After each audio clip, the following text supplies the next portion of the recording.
అనేది మీరు ఒకసారి వెళ్తే క్యూఆర్ కోడ్ కూడా పెట్టాం. ఒకప్పుడు క్యూఆర్ కోడ్ తెలిసేది కాదు, నేనే పాపులరైజ్ చేశాను డిజిటల్ కరెన్సీ అప్పుడు ఫస్ట్ టైం. అక్కడి నుంచి స్టార్ట్ చేస్తే ఇప్పుడు క్యూఆర్ కోడ్ అనేది మామూలుగా ఎవ్రీవేర్, టీ స్టాల్ దగ్గర నుంచి, కిరాణా కొట్టు దగ్గర నుంచి, తోపుడు బండ్ల దగ్గర నుంచి ఒక మామూలు అయిపోయే పరిస్థితి వచ్చింది. అందుకని దీన్ని గూగుల్లో మీరు కానీ సెర్చ్కి వెళ్తే tdpforandhra.com ఆటోమేటిక్గా వస్తుంది. అక్కడి నుంచి మీరు చేయాల్సిన పని ఇందులో నుంచి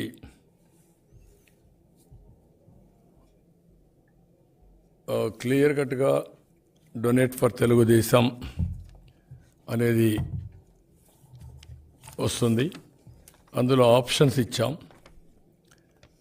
నేము అవన్నీ ఇది చేసిన తర్వాత ₹99, 999, 9,999, 19,999,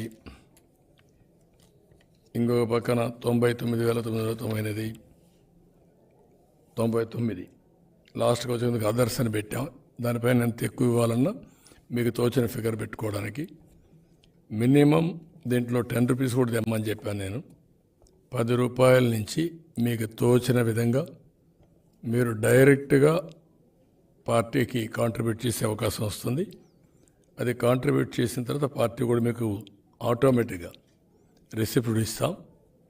మా బుక్స్లో కానీ పార్టీ అకౌంట్లో కానీ మీరు డోనర్స్గా ఉంటారు.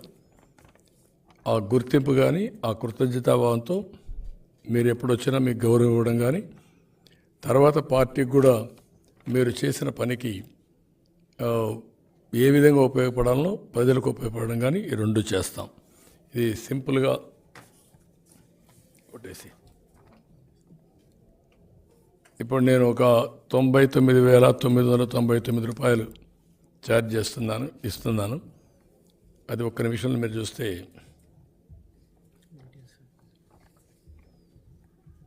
నారా చంద్రబాబు నాయుడు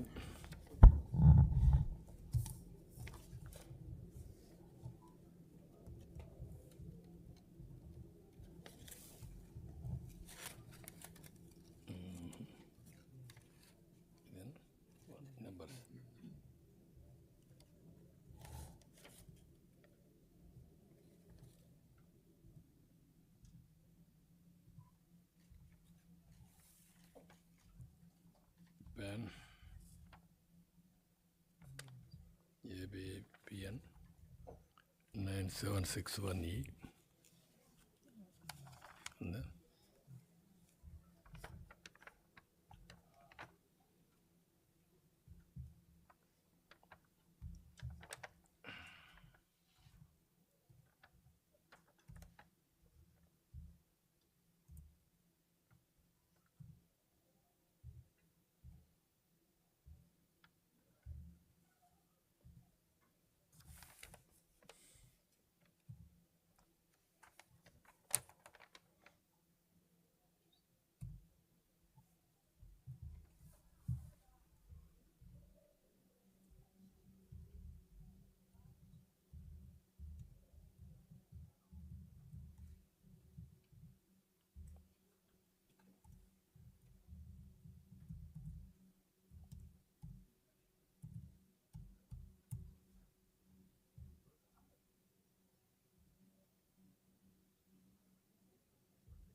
దీనికి వచ్చిందా?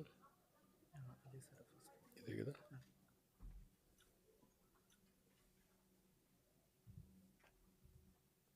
T064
okay.